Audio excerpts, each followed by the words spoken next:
Јунците на сточарите од Елчевско речиси 2 месеца стојат во шталите непродадени бидејќи нема кој да ги купи.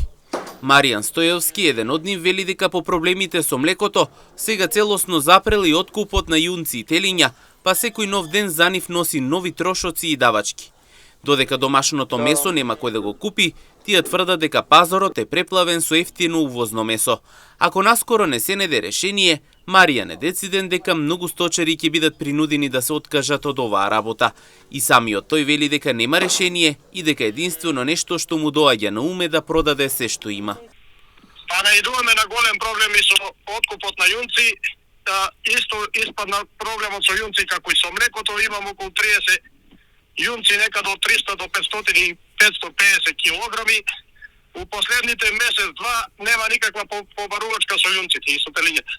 Па не знам, валда како со млекото што е увоз на млеко и на прашоци, така и со телињата се внесува јунеско месо по многу поголни цени што за нашата роба нема никаков интерес. Сите си купуваат повеќето помразнало увозно месо отколку нашто не им се исплатувало да го зимат. Да, ама тие сите гледаат поголемата заработувачка за поевтина пара. Имам информација дека за багателна цена се внесува јунеско месо. Не само јас, тие сите што одгледуваме стока, што одгледуваме тоф на јунци, сите имаат проблем. Откуп скоро 2 месеци нема никаков. Идеше луѓе пред тоа од Албанија, сега наводно им качена била царината со 100% поголема царина за извоз на јунци и толку ние заглавивме, инаку пред тоа одеше и имаше и добра цена се. Маријан вели дека вака повеќе нема да се издржи, но сепак барем малку надеж гледа со промените во Министерството за земјоделие. Вели дека и тој и останатите во неговото село очекуваат малку поддршка. Не знам, ни јас самиот не знам. Со млекото имаше проблем.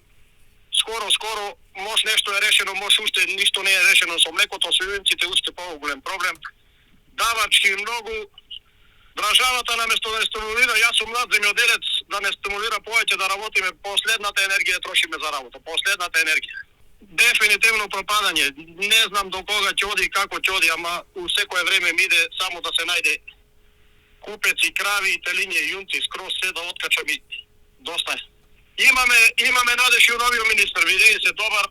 Надаме се дека нешто ќе ни помогне и новиот министер. Запознаваме го малку со случајот дека и со јунците е истиот проблем. Па да видим.